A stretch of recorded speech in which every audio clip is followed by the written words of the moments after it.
The morning sun had barely crested the horizon when Beatrice Anderson's hands began to bleed through the worn fabric she'd wrapped around her palms. But she kept working the plow anyway, because the rocky Colorado soil wouldn't break itself, and winter was coming fast to Breckenridge. She was 20 years old, alone on her father's claim since the mining accident took him 6 months prior, and every day was a battle against the land, the elements, and the creeping fear that she wasn't strong enough to survive. The year was 1882, and the gold rush had transformed Breckenridge from a quiet mountain valley into a bustling town of nearly 3,000 souls, most of them men chasing dreams of wealth in the mines. Beatrice's father had been one of them, but he'd also been practical enough to stake a homestead claim on the outskirts of town, 160 acres that he'd planned to farm while working the mines. Now that responsibility fell entirely on Beatrice's shoulders, and those shoulders ached constantly from the work. She paused to wipe the sweat from her forehead, leaving a streak of dirt across her sun-darkened skin. Her hands throbbed. They'd been soft once, or at least softer, back when her mother was alive and they lived in Denver. Back when Beatrice spent her days helping with laundry and mending, learning to embroider and practicing her penmanship. That felt like another lifetime now, belonging to a different girl entirely. The sound of hoofbeats made her look up from the furrow she'd been fighting with. A rider was approaching from the direction of town, moving at an easy lope that suggested he wasn't in any particular hurry. Beatrice straightened, suddenly conscious of her appearance. Her dress was one of her father's old work shirts belted over a patched skirt. Her hair was coming loose from its braid, and she knew she looked more like a vagrant than a respectable young woman. As the rider drew closer, she could make out more details. He sat his horse like he'd been born in the saddle, with that easy grace some men had. He wore typical cowboy attire, nothing fancy, but his clothes were clean and his equipment well maintained. His hat was pulled low against the morning sun, shadowing his face. "Morning," he called out when he was close enough, his voice carrying a pleasant baritone quality. "I'm looking for the Anderson place. Been told someone here might have a plow blade for sale." "This is the Anderson place," Beatrice replied, wishing desperately that she'd had time to at least wash her face this morning. "But I don't have anything for sale. Everything here is in use." The rider brought his horse to a stop near the fence line and pushed his hat back, revealing a face that made Beatrice's breath catch slightly. He looked to be in his mid-20s, with sun-bronzed skin and eyes the color of whiskey held up to lamplight. A few days' worth of stubble shadowed his jaw and his dark hair needed a trim, but there was something about the way he looked at her, direct but not aggressive, that put her slightly at ease. "Name's Quincy Garrett," he said, swinging down from the saddle with fluid ease. "Most folks call me Quinn. I've taken on as foreman at the Double R Ranch, about 5 miles south of here. We're trying to get set up for winter, and I heard tell that John Anderson had one of the best collections of farm equipment in the territory." "Had being the operative word," Beatrice said, her voice coming out harder than she intended. "My father died in a cave-in back in April. Everything he owned I need. I'm sorry you rode out here for nothing." Quinn's expression shifted immediately, becoming softer with genuine sympathy. "I'm real sorry for your loss, Miss Anderson. I didn't know. Folks in town just said to ride out this way." He paused, taking in the scene around them, the barely broken soil, the plow that was clearly too heavy for her to manage easily, the determination written in every line of her posture. "You're working this claim yourself?" "I am." Beatrice lifted her chin, daring him to say what most men said, that it was impossible that she should sell out and find a husband or move to town and take in laundry. She'd heard it all before, but Quinn just nodded slowly, his gaze thoughtful. That's a hard row to hoe. This soil is mean even with a full team of men working it. His eyes drifted to her hands, still wrapped in their makeshift bandages, and then back to her face. You need help with that plow. I've got an hour or so before I need to be back at the ranch. The offer surprised her so much that she almost refused out of pure instinct. She'd learned not to trust casual kindness from men. Too often it came with expectations, with hands that wandered and suggestions that made her skin crawl. But something in Quinn's straightforward manner made her hesitate. I don't have money to pay you, she said carefully. Didn't ask for money. Quinn was already tying his horse to the fence post. Just offering a hand to a neighbor. That's how things work out here, or how they should work anyway. Before Beatrice could formulate another protest, Quinn had walked over to where she'd left the plow standing in the half-cut furrow. He examined it with the practiced eye of someone who knew equipment, then looked at the harness she'd rigged to pull it herself. You've been dragging this yourself. There was no judgment in his voice, only a kind of amazed respect. The ox died 3 weeks ago. I haven't had the money to replace him. Beatrice hated admitting her poverty, but there seemed little point in hiding it. Anyone with eyes could see she was barely scraping by. Quinn shook his head slowly. Miss Anderson, you must be made of pure iron will. He studied the field, then the plow, then her. Tell you what, you point me where you want this furrow to run and I'll cut it. My horse is strong enough to pull this plow, and he owes me a favor anyway since I let him get fat and lazy last winter. Beatrice wanted to refuse. She wanted to prove she could do everything herself, that she didn't need help from anyone, especially not from some cowboy who'd probably expect her gratitude to take a form she wasn't willing to give. But her hands hurt so badly, and she was so tired, and the honest truth was that she desperately needed help. All right, she heard herself say. I'm trying to get another 2 acres broken before the ground freezes. I want to plant winter wheat if I can. Quinn's face broke into a smile that transformed his whole appearance, making him look younger and somehow more approachable. Winter wheat's smart thinking. Not many folks up here try it, but if you can get it in deep enough before the frost, it'll give you a crop earlier than most come spring. As Quinn worked to harness his horse to the plow, Beatrice found herself studying him with curiosity. Most ranch foremen she'd encountered were hard men, worn down by years of rough work and rougher living.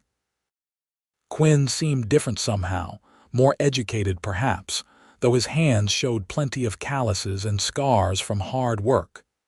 You're not from around here, she observed, more statement than question. Texas originally, Quinn replied, checking the traces to make sure they were secure. Worked my way north over the past few years. Spent some time in New Mexico, then pushed up through Colorado. When I heard the Double R was looking for a foreman, it seemed like a good opportunity to settle somewhere for a while. He glanced at her, his expression curious. What about you? You sound like you've had some education. That's not common out here. My mother was a schoolteacher in Denver, Beatrice said, surprised to find herself volunteering information. She made sure I learned to read and write properly, do figures, all of that. She wanted me to be able to make my own way in the world. She smiled bitterly. I don't think this is what she had in mind, though. Seems to me like you're doing exactly what she wanted, Quinn said, positioning himself behind the plow. Making your own way takes a lot of forms. You ready? Beatrice nodded, and Quinn clicked his tongue at his horse. The animal leaned into the harness, muscles bunching under his glossy coat, and the plow bit into the soil with a sound that was half shriek and half groan. Quinn guided it with steady hands, his whole body working to keep the blade at the right depth and angle. Beatrice watched, momentarily mesmerized by the efficiency of it, by how much easier the work looked when you had the right strength and the right equipment. She forced herself to move, to make use of the time he was giving her. There were rocks to clear from the furrows he was creating, roots to chop out, a dozen other tasks that needed doing. Her hands protested every movement, but she ignored them. Pain was just another constant in her life now, like hunger and exhaustion and worry. They worked in companionable silence for a while, with only the sounds of the plow, the horse's steady breathing, and the occasional call of a bird overhead. The morning air was crisp and clean, carrying the scent of pine from the surrounding mountains. Despite everything, despite her exhaustion and worry, Beatrice felt a small measure of peace stealing over her. There was something profoundly satisfying about working the land, even when it fought you every step of the way. After about an hour, Quinn called a halt and led his horse over to the water trough. The animal drank deeply while Quinn rolled his shoulders and stretched his back. Beatrice noticed he was barely winded, though he'd done work that would have taken her all day and left her completely exhausted. "You've got good land here," Quinn said, looking around with an appraising eye. "Soil's rocky, but that's true of most places around Breckenridge. You've got water year-round from that creek and the drainage looks good. Your father chose well." "He did," Beatrice agreed, feeling the familiar ache of loss. "He had plans. Was going to build a bigger house, plant an orchard, maybe run some cattle on the high pasture. He worked so hard. And now you're working just as hard to keep his dream alive." Quinn's voice was gentle. "That's something to be proud of, Miss Anderson." Beatrice looked down at her hands, at the filthy bandages barely concealing the blisters and calluses beneath. Proud was not what she felt. Mostly she felt ashamed that she couldn't work as hard as a man, that her hands weren't strong enough, that she had to watch her father's carefully laid plans crumble because she simply wasn't capable of maintaining them alone. "I should be going," Quinn said, though he sounded reluctant. "I told the ranch owner I'd be back by mid-morning, and I'm already pushing that." He hesitated, then added, "I could come back tomorrow if you'd like, early morning before I'm needed at the ranch. We could get more of that field broken." Beatrice's first instinct was to refuse. She didn't want charity, didn't want to owe anyone anything, but she forced herself to think practically. With help, she might actually get the wheat planted in time. Without it, she'd be facing another lean winter with no crops and no prospects. "I still can't pay you," she said quietly. Still not asking for payment. Quinn's smile was back, warm and genuine. "But if it makes you feel better, maybe you could pack me some food to take back to the ranch. The cook we've got couldn't make a decent biscuit if his life depended on it, and I'm getting mighty tired of beans and burnt beef." It was a face-saving gesture, giving her a way to accept help without feeling like a beggar, and Beatrice appreciated it more than she could say. "All right. I don't have much, but I can manage that. Then I'll see you tomorrow, Miss Anderson." Quinn swung back into his saddle with that same easy grace. "Sunrise." "Sunrise," Beatrice confirmed. She watched him ride away, his figure growing smaller against the vast backdrop of the Rocky Mountains. Something had shifted in her carefully maintained isolation, some small crack in the walls she'd built around herself. It frightened her, but it also felt like the first warm day after a long winter. True to his word, Quinn appeared the next morning just as the sun was painting the mountain peaks gold and pink. Beatrice had been up for over an hour already, nervous energy driving her to clean the small cabin she lived in, to wash her face and hands more carefully than usual, to braid her hair neatly instead of just twisting it back out of her way. She told herself it was just common courtesy, that it had nothing to do with the flutter in her stomach when she'd seen him riding up the path. "Morning," he called out cheerfully, and Beatrice emerged from the cabin with a cloth-wrapped bundle. "Morning. I made cornbread and fried some bacon. It's not much, but it should keep better than biscuits would." She handed him the bundle, very conscious of keeping her hands mostly hidden in her sleeves. "Smells like heaven," Quinn said appreciatively, tucking the food into his saddlebag. "You're too kind, Miss Anderson." "Beatrice," she said impulsively. "You can call me Beatrice or B. Miss Anderson makes me feel like I'm 90 years old." His smile widened. "Beatrice it is. And you've already been calling me Quinn in your head, haven't you?" She felt heat rise to her cheeks.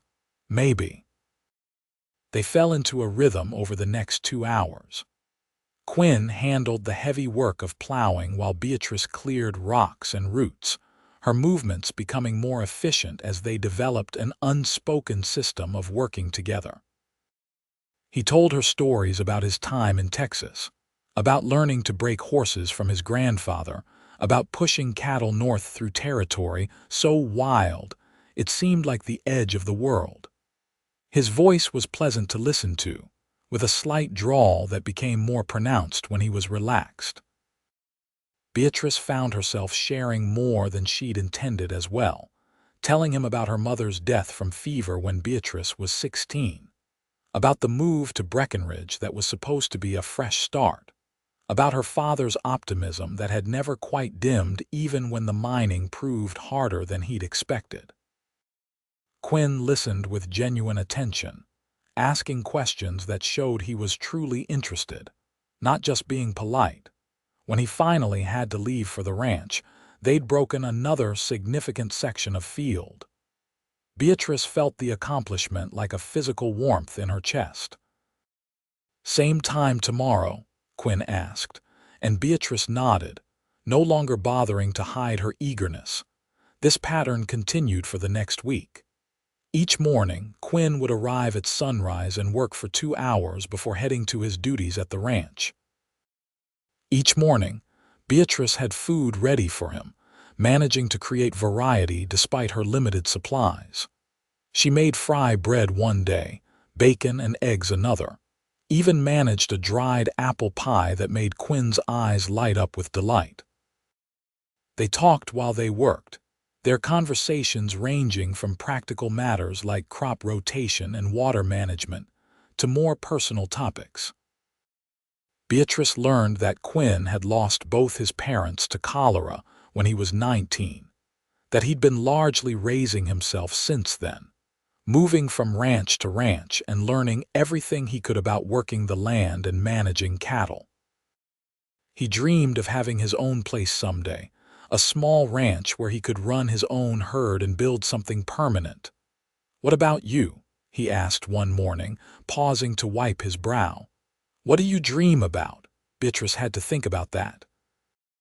For so long, her dreams had been reduced to simple survival, to just making it through another day, another season. But underneath that desperate scramble, there were still wishes she barely admitted to herself. "I want to make this place work," she said finally. "Not just survive on it, but really make it thrive the way my father imagined. I want to prove that I can do it, that I'm strong enough." She paused, then added more quietly, "And someday maybe I'd like to not be alone, to have someone to share the work with, share the victories and the losses. A partnership, I suppose." Quinn looked at her with an expression she couldn't quite read, something warm and intent in his eyes. "That sounds like a fine dream to me." By the end of the week, they'd broken the full 2 acres Beatrice had hoped for, and Quinn helped her plant the winter wheat, showing her the technique for getting the seeds deep enough to survive the brutal mountain winter. Beatrice felt a cautious optimism building in her chest, a feeling she'd almost forgotten was possible. On the 7th morning, Quinn arrived later than usual, and Beatrice had been pacing nervously, worried something had happened. When he finally rode up, his expression was troubled. "Everything all right?" Beatrice asked immediately. "Ranch business kept me," Quinn said, dismounting. The owner wants to expand the operation, bring in more cattle before winter. It means I'm going to be running dawn to dusk for the next few weeks, maybe longer. He looked genuinely regretful. I won't be able to come help in the mornings like I have been. Beatrice told herself the sinking feeling in her stomach was just disappointment about losing the help, not about losing his company. She'd become far too comfortable with having him around, she realized, with the sound of his voice and the warmth of his smile. Of course, she said, forcing brightness into her tone. You've already done so much, more than I had any right to expect. I'm grateful, truly. Quinn stepped closer, his eyes searching her face. I'm going to miss this. Miss talking with you every morning, seeing what you've accomplished. You're remarkable, Beatrice. I hope you know that. The sincerity in his voice made her throat tight. You've been remarkably kind. I don't know how I would have managed without you. You would have managed, Quinn said firmly.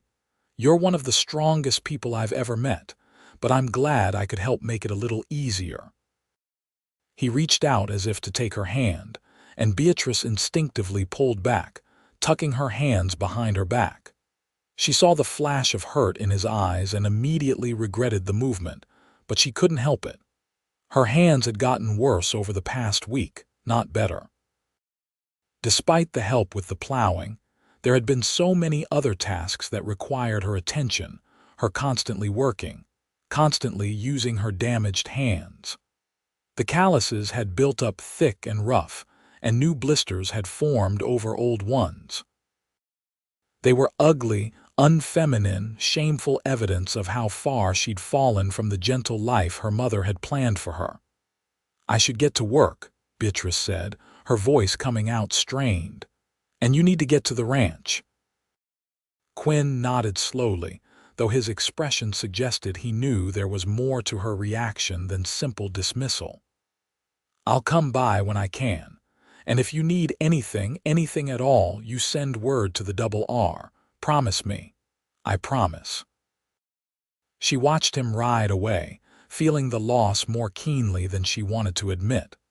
The homestead felt emptier somehow, the work more daunting. But she threw herself into it anyway, because that was what she did, what she had to do.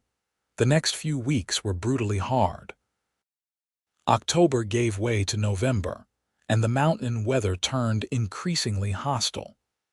Beatrice worked from before dawn until after dark, racing against the approaching winter.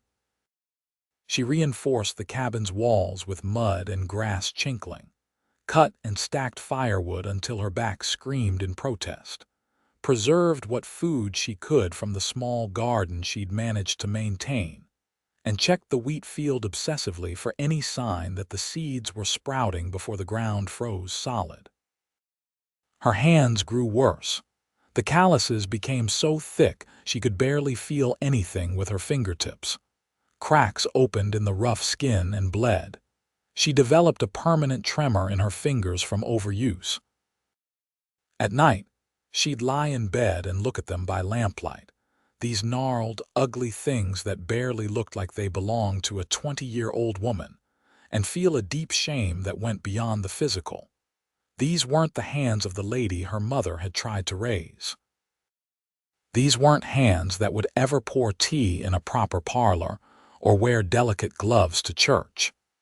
These were the hands of someone who'd failed to maintain even the basic dignity of femininity, who'd been reduced to little better than a beast of burden.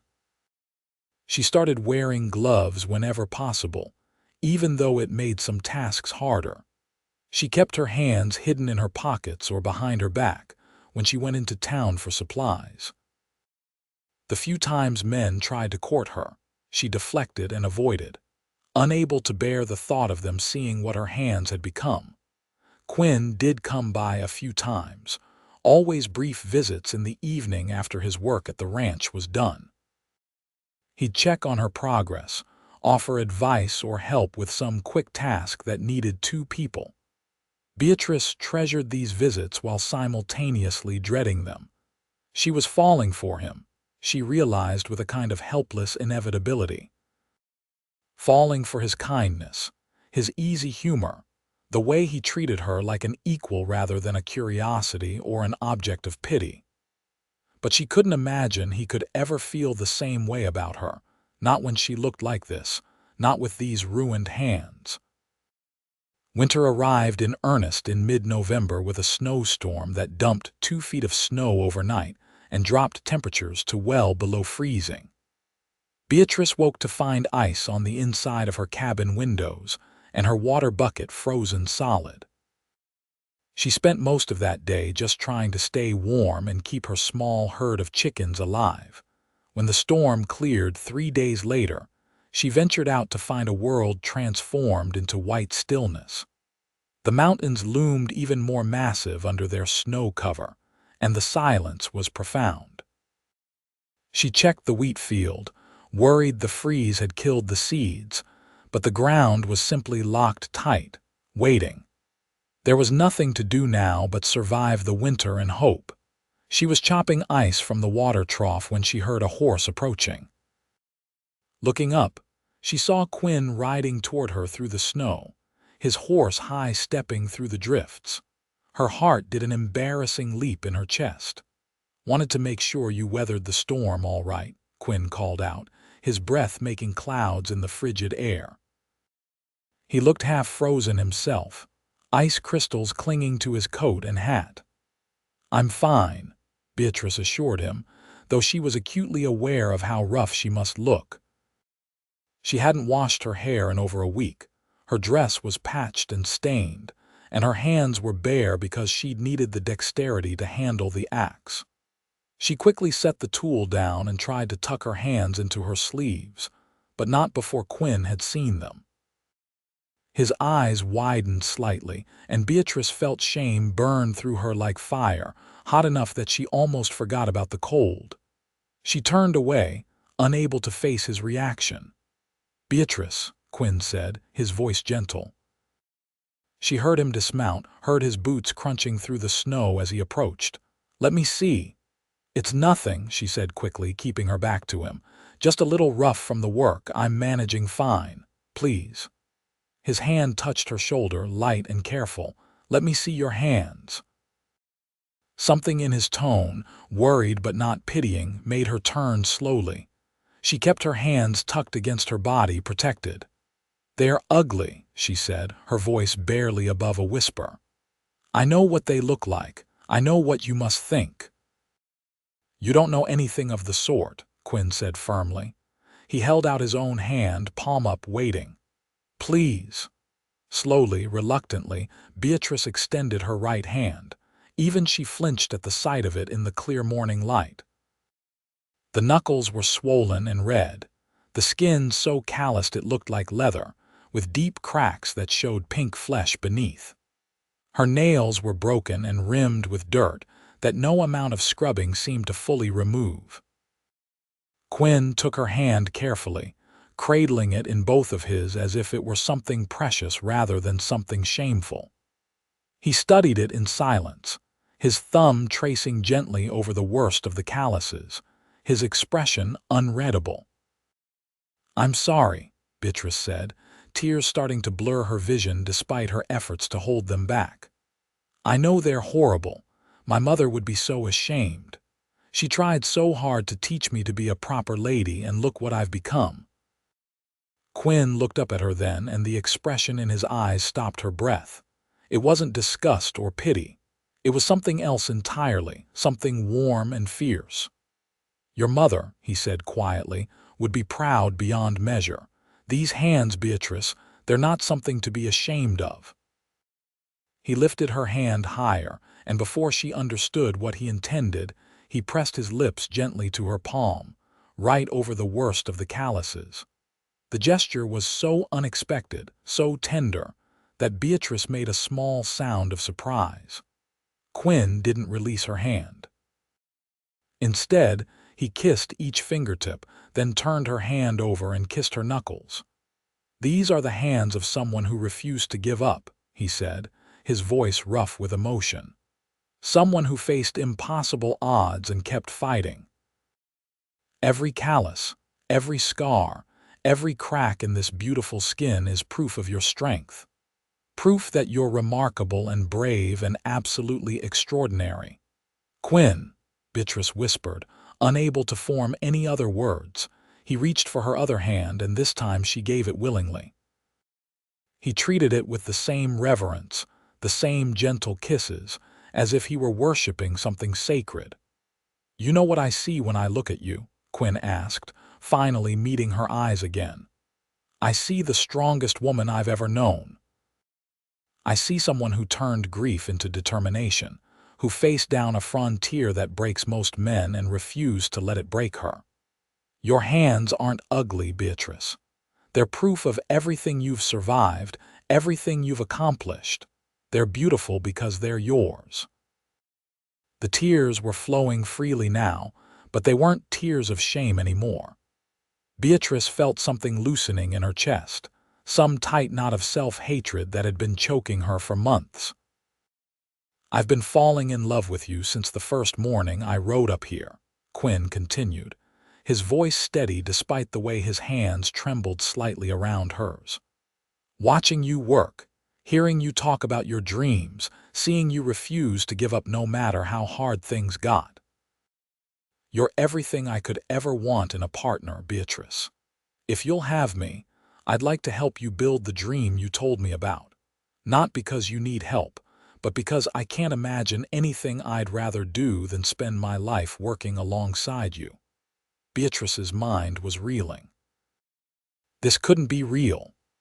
Men didn't fall in love with women who looked like her, who had hands like hers, who'd been reduced to scratching out a bare survival on a stubborn piece of land. But the look in Quinn's eyes was undeniable, as was the careful way he still held her hands, like they were treasures he was afraid of damaging. "I don't understand," she managed. "You could have anyone.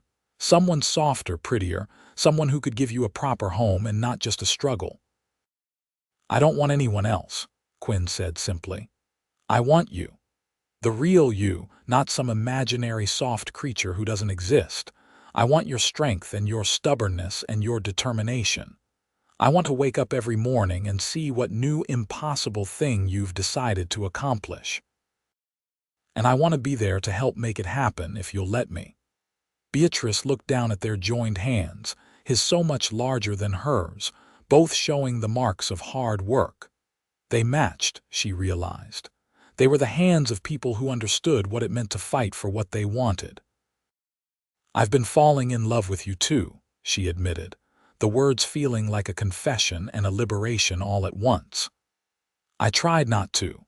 Told myself you were just being kind, that you'd never want someone like me. But every time you rode away, it felt like something was being torn out of me." Quinn's smile was like sunrise breaking over the mountains. "Then say you'll let me court you properly. Say you'll give me a chance to prove I mean every word." "Yes," Beatrice said, laughing and crying at the same time. "Yes, absolutely yes." Quinn pulled her close then, wrapping her in an embrace that felt like coming home after a long, hard journey. Beatrice pressed her face against his chest and let herself feel safe for the first time in months, maybe for the first time since her father died. "We should probably get you inside before we both freeze solid," Quinn said eventually, though he sounded reluctant to let her go. "And I need to see what I can do about those hands. Do you have any salve?" "A little," Beatrice admitted, "but I've been saving it in case of emergency." "This is an emergency," Quinn said firmly. "You're not going to have any hands left if we don't treat them properly. Come on." He led her into the cabin, and if he noticed how sparse and rough her living conditions were, he didn't comment. Instead, he went about building up the fire while Beatrice found her small tin of salve. Quinn took it from her and examined the contents with a critical eye. "This is practically nothing," he said. "I'm going to bring you proper supplies from town. Bandages, good salve, maybe some gloves that actually fit. I can't ask you to do that. You're not asking. I'm telling you I'm going to do it." Quinn's tone left no room for argument. He opened the tin and began carefully applying the salve to her worst wounds, his touch gentle but thorough. "If we're going to be partners, Beatrice, you need to let me take care of you the same way you take care of me. That's how this works." The word partners sent a warm flutter through her chest. "I'm not very good at letting people help me." "I've noticed," Quinn said with a slight smile. "But you're going to have to learn, because I'm not going anywhere. You're stuck with me now." "That doesn't sound so bad," Beatrice said softly. After he'd finished treating both her hands and wrapping them in strips of clean cloth, Quinn made them coffee, and they sat together by the fire, talking about practical matters like winter supplies and ranch work, but also about deeper things. Quinn told her more about his childhood in Texas, about the grandfather who'd raised him after his parents died, an old Mexican rancher who'd taught him everything about working with horses and cattle. Beatrice shared memories of her mother, the way she'd insisted on proper grammar and good books even in the roughest mining camps, how she'd made their series of shabby homes feel elegant through sheer force of will. "She sounds like an amazing woman," Quinn said. "I wish I could have met her." "She would have liked you," Beatrice said with certainty. She always said the measure of a man wasn't in his words but in his actions, in how he treated people who couldn't do anything for him. "You've been nothing but kind to me from the start, even when I couldn't pay you, even when there was no benefit to you." "The benefit was getting to know you," Quinn said simply. "That was more than enough." As the day wore on, Quinn showed no signs of leaving. He helped Beatrice with her evening chores, feeding the chickens and hauling water, and checking that everything was secure against the cold. They worked together with the same easy rhythm they'd developed during those first mornings, and Beatrice felt something settle in her chest, a sense of rightness she'd been missing without even knowing it.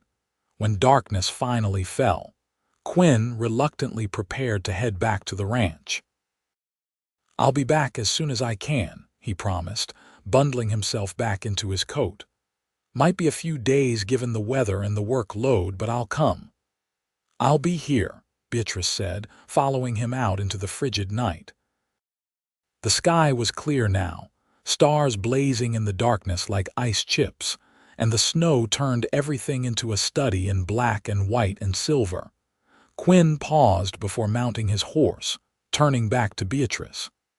"May I kiss you properly before I go?" Beatrice's heart hammered against her ribs. "I'd like that." He cupped her face gently in his gloved hands and leaned down to press his lips to hers. The kiss was soft and careful, mindful of her inexperience but warm with promise. Beatrice felt it all the way to her toes, a warmth that had nothing to do with temperature and everything to do with the feeling of being wanted, being valued, being cherished. When they finally pulled apart, both of them were breathing hard, their breath mingling in white clouds. "Worth waiting for," Quinn said with a grin that made him look boyish despite the stubble on his jaw. "Get going before you freeze," Beatrice said, trying to sound stern but unable to keep the smile off her face. She watched him ride away into the darkness, then went back inside her cabin.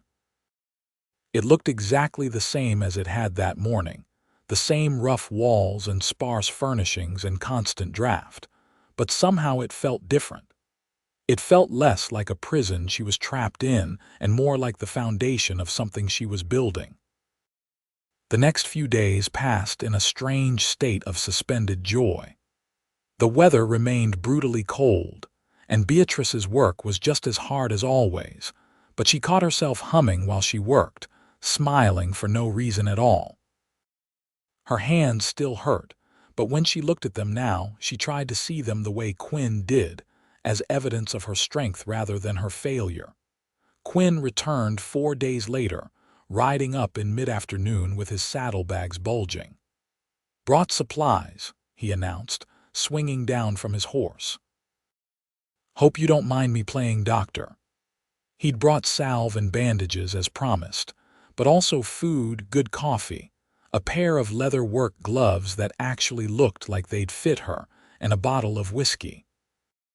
"For medicinal purposes," he said with a wink when Beatrice raised an eyebrow at the whiskey.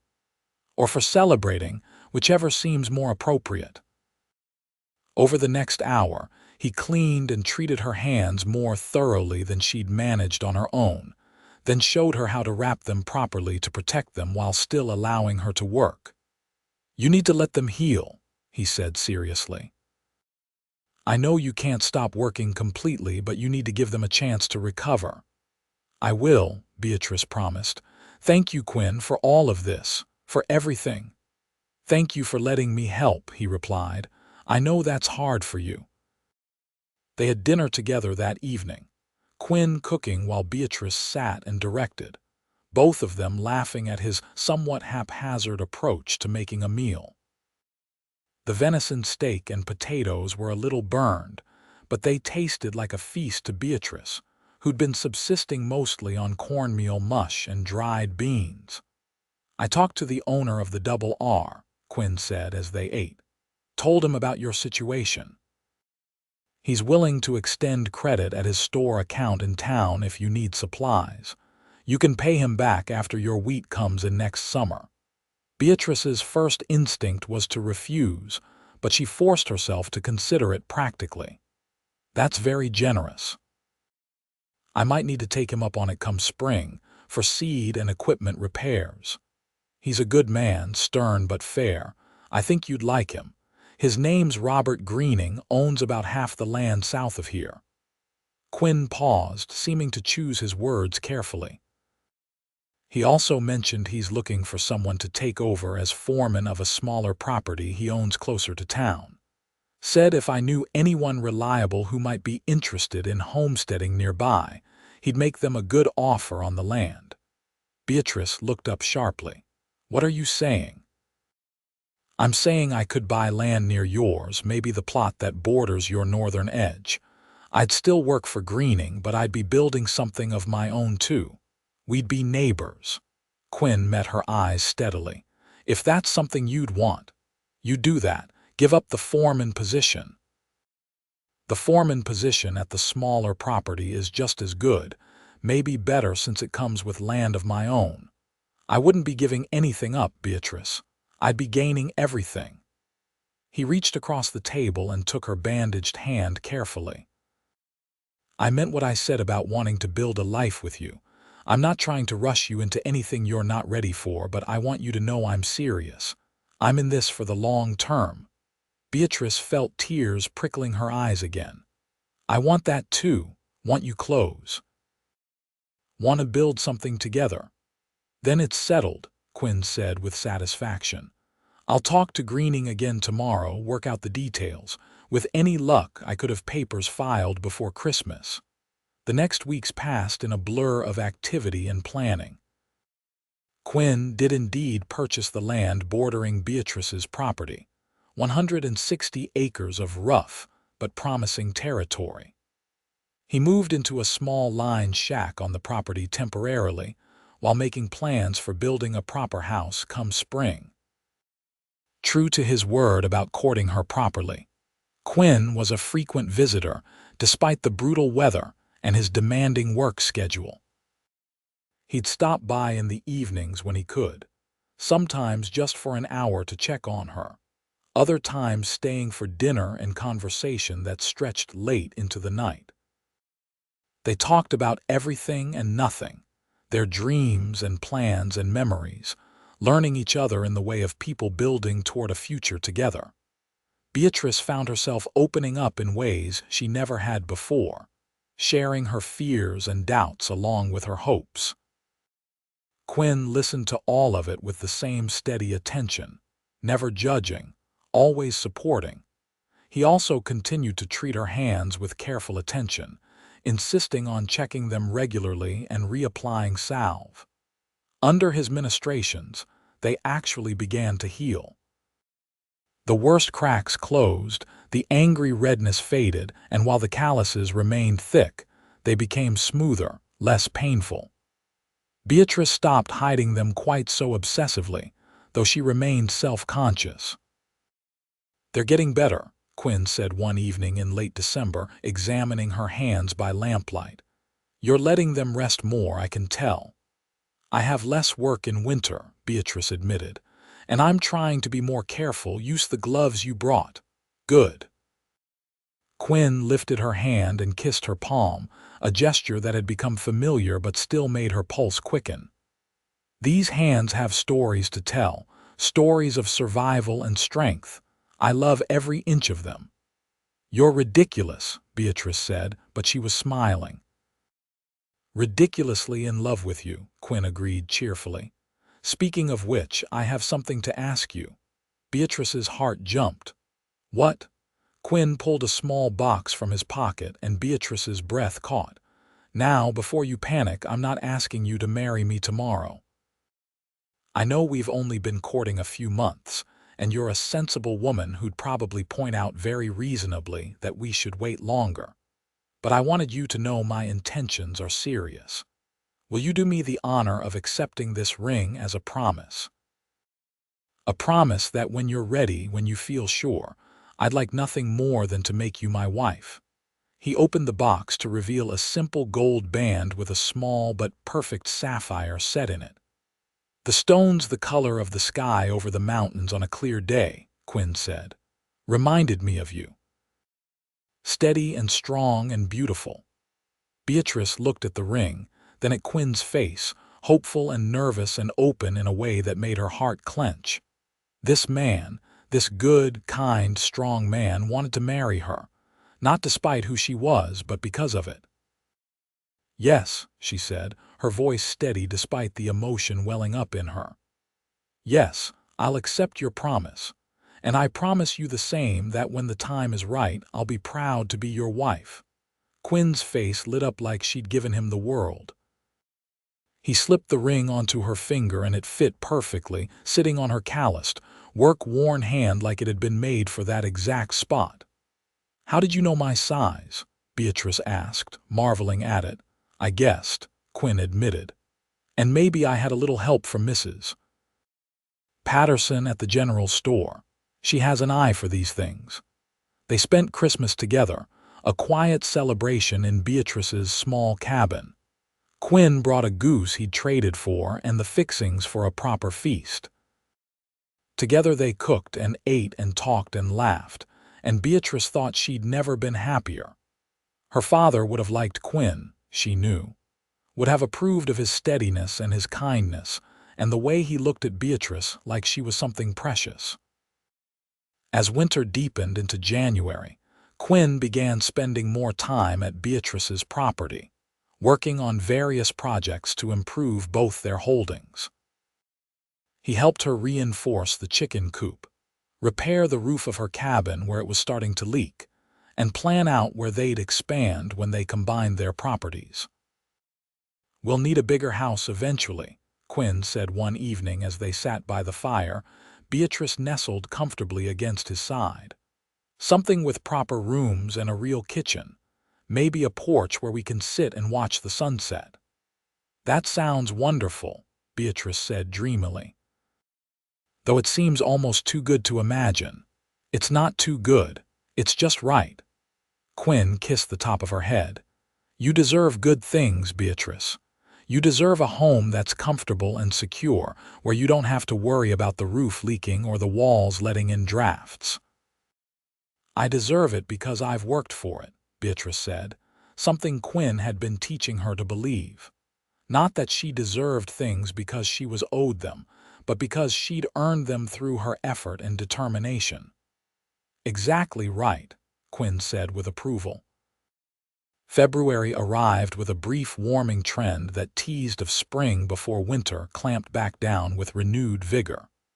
But the days were getting longer, the sun stronger, and Beatrice began to feel the stirring of hope that they'd actually made it through the hardest season. In March, the snow began to melt in earnest, and Beatrice watched her wheat field obsessively. At first, there was nothing but brown earth and mud. But then, miraculously, tiny green shoots began to appear, pushing up through the soil with determined vigor. Her wheat had survived. The gamble had paid off. "Quinn, come look," she called one morning when he'd stopped by before heading to work. He came running, alarmed by the urgency in her voice, then stopped when he saw her grinning and pointing at the field. "It's coming up," he said, his own face breaking into a smile. "Beatrice, your wheat made it through the winter." They stood there together, looking at the fragile green shoots, and Beatrice felt something profound settle in her chest. This was the proof she'd needed, evidence that her impossible dream might actually be achievable. She could make this land work. She could survive and even thrive here. "We should get married," she said suddenly. Quinn turned to her, surprise clear on his face. "What?" "I said we should get married." Beatrice turned to face him fully, taking both his hands in hers. "I don't want to wait anymore. I know what I want, and it's you. It's building a life together, working this land together, facing whatever comes together. So let's get married. Soon." Quinn's smile was brilliant. "You're sure? You're not feeling rushed or pressured?" "I've never been more sure of anything," Beatrice said honestly. "I love you, Quinn. I want to be your wife." "Then yes," Quinn said, pulling her close and kissing her soundly. "Yes, absolutely yes. We'll get married as soon as you want." They decided on a date in late April, after the spring planting was done but before the truly busy summer season began. It was a short engagement by most standards, but they were both mature adults who knew their own minds, and neither saw the point in waiting longer than necessary.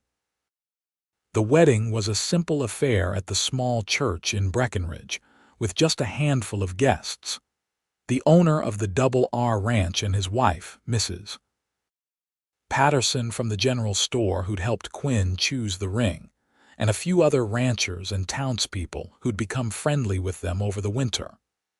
Beatrice wore a new dress she'd made herself from fabric Quinn had bought for her, simple blue cotton that matched her ring. Quinn wore his best clothes, his hair neatly trimmed and his boots polished. The Reverend kept the ceremony brief, understanding that these were practical people with work waiting. But when Quinn slipped the wedding band onto Beatrice's finger, right next to the promise ring he'd given her at Christmas, and when she did the same for him, the moment felt as sacred and profound as any elaborate ceremony could be. "I love you," Quinn said, his voice rough with emotion. "My strong, beautiful wife." "I love you too," Beatrice replied, and kissed him as husband and wife for the first time. The reception was held at the ranch, with food and music and dancing. Beatrice found herself passed from partner to partner as various ranchers insisted on dancing with the bride, but her eyes kept finding Quinn across the room, and every time their gazes met, she felt that flutter of joy and anticipation. Finally, as evening fell, they were able to slip away. Quinn had spent the past week fixing up the line shack he'd been living in, making it as comfortable as possible for their first night as a married couple. It wasn't much, but he'd cleaned it thoroughly, brought in fresh linens for the bed, and even managed to find some wildflowers to put in a jar on the table. "It's not the palace you deserve," Quinn said as he carried her over the threshold, a tradition he'd insisted on despite her protests that it was silly. "It's perfect," Beatrice said honestly, "because you're here." That night, they came together with tenderness and passion, learning each other in this new intimacy. Quinn was patient and gentle, mindful of her inexperience, and Beatrice found herself grateful beyond words for this man who treated her with such care and respect. Afterward, they lay tangled together in the narrow bed, talking in whispers about their future, about the house they'd build and the land they'd work and the life they'd create together. "Are you happy?" Quinn asked, his fingers tracing idle patterns on her shoulder. "Happier than I ever thought possible," Beatrice replied honestly. "A year ago, I was alone and afraid and certain I was going to fail. Now I'm here with you and everything seems possible." Everything is possible, Quinn said firmly. We're going to build something amazing together, Beatrice. I can feel it. The next months proved him right. Working together, they accomplished more than Beatrice had dreamed possible. They combined their properties into one operation, focusing their efforts where they'd have the most impact. The wheat came in better than expected, providing both income and seed for expanding the operation next year. They planted a large vegetable garden, started improving the pasture for the small herd of cattle Quinn had been building, and began the process of constructing a proper house on a spot that overlooked both their combined fields and the mountains beyond. The work was hard, often exhausting, but it was different working alongside Quinn.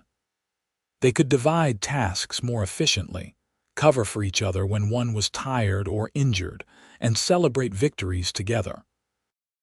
Beatrice's hands remained calloused and rough, marked permanently by that first year of survival, but they were strong and capable.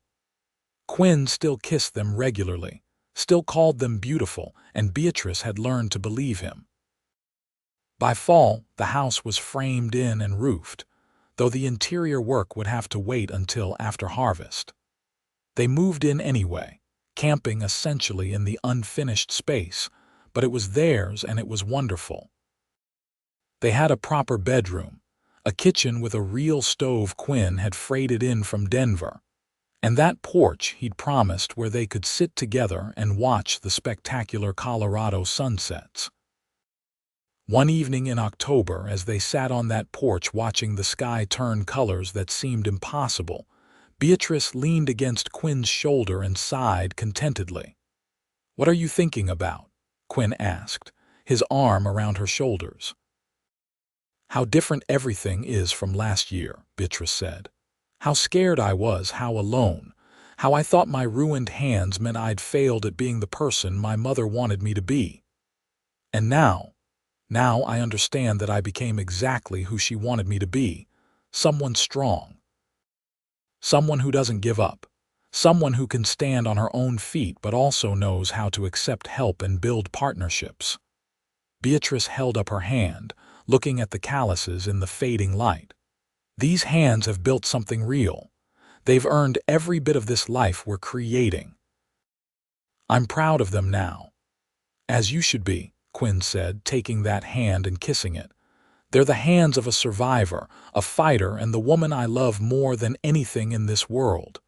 "Tell me about our future," Beatrice requested, a game they played sometimes. "What do you see?"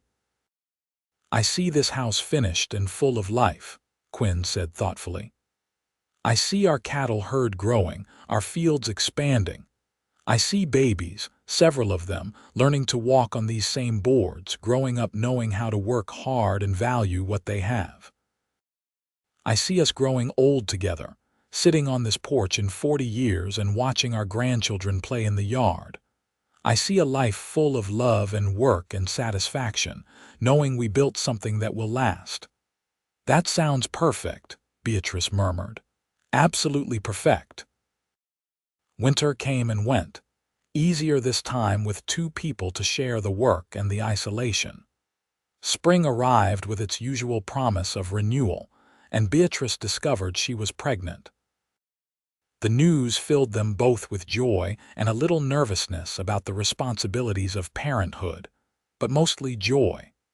Their son was born in December, during a lull between snowstorms, with Mrs. Patterson attending as midwife. They named him Jonathan, after Beatrice's father, and he was healthy and strong with his father's eyes and his mother's determined chin. Quinn was besotted from the first moment, holding his son with a mixture of awe and terror at the tiny, precious life they'd created. "He's going to be strong like his mother," Quinn said, watching Jonathan sleep in Beatrice's arms. "And kind like his father," Beatrice added. She looked around at the finished house, warm and solid around them, at her husband and her son, at the life they'd built from nothing but determination and love. Her hands, rough and calloused as ever, cradled her baby with perfect gentleness.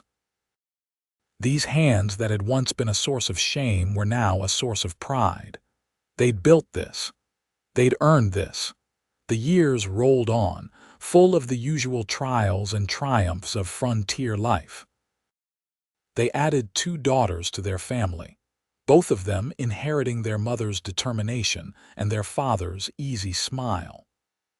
The ranch prospered through hard work and careful management, becoming one of the more successful operations in the area. They weathered droughts and harsh winters, market downturns and equipment failures, but they weathered them together. Beatrice's hands never returned to the soft delicacy her mother had once imagined for her. The calluses remained, along with scars from various accidents and injuries over the years. But she never tried to hide them anymore. When she went to town, she held her head high, her rough hands visible for anyone who cared to look. Those hands had built a legacy. They'd earned respect. Sometimes, usually in the evening after the children were in bed, Quinn would take her hands and examine them like he had that first time, tracing the calluses and scars with gentle fingers before kissing them softly. "Still the most beautiful hands I've ever seen," he'd say, and Beatrice would laugh but also believe him because she understood now what he saw. Not the physical appearance but what they represented: strength, endurance, love, and partnership. On their 20th wedding anniversary, they sat on the porch they'd built together 2 decades earlier, watching the sunset paint the mountains gold and purple. Their children were grown now, Jonathan working alongside Quinn on the ranch, the girls pursuing their own dreams with the same determination their mother had shown. The ranch was thriving, the land they'd fought so hard to tame now productive and beautiful. "Any regrets?" Quinn asked, his hand finding hers automatically. Beatrice thought about the question seriously. 20 years of backbreaking work, of struggles and setbacks, of calloused hands and aching muscles. 20 years of building and fighting and surviving. "Not a single one," she said honestly. "This life, this land, you, our children, everything we've built together. It's more than I ever dreamed was possible when I was that scared young woman trying to work a plow by herself."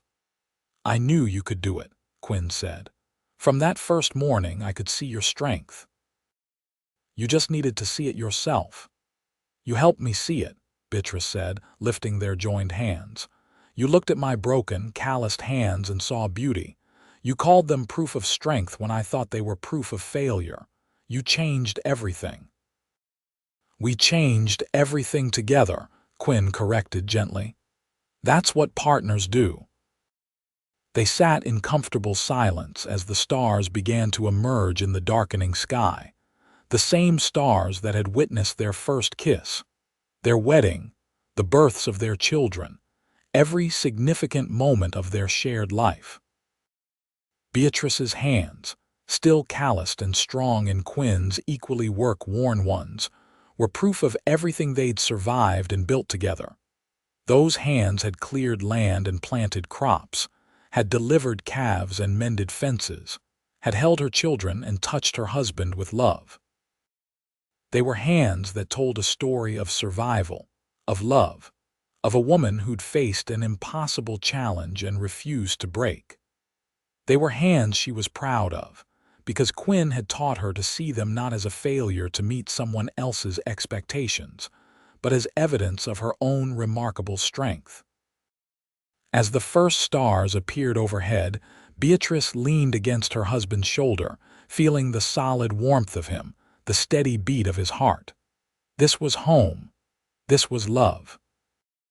This was the life her strong hands had built, callus by callus, day by day, in partnership with a cowboy who'd seen her worth when she couldn't see it herself. "I love you," she said simply. "I love you too," Quinn replied, kissing the top of her head. "My beautiful, strong wife."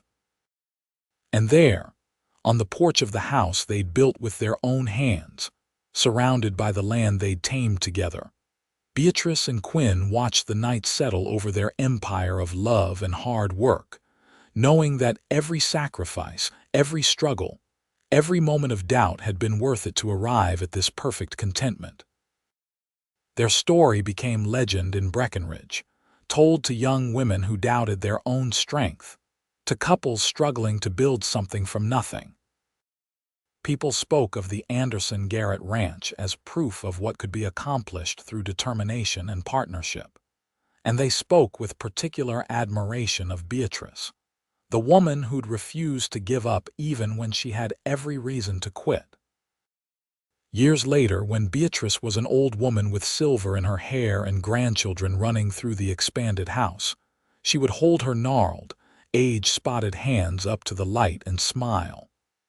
These hands had earned every line, every callus, every scar. They were hands that had built a life, raised a family, created a legacy that would last for generations.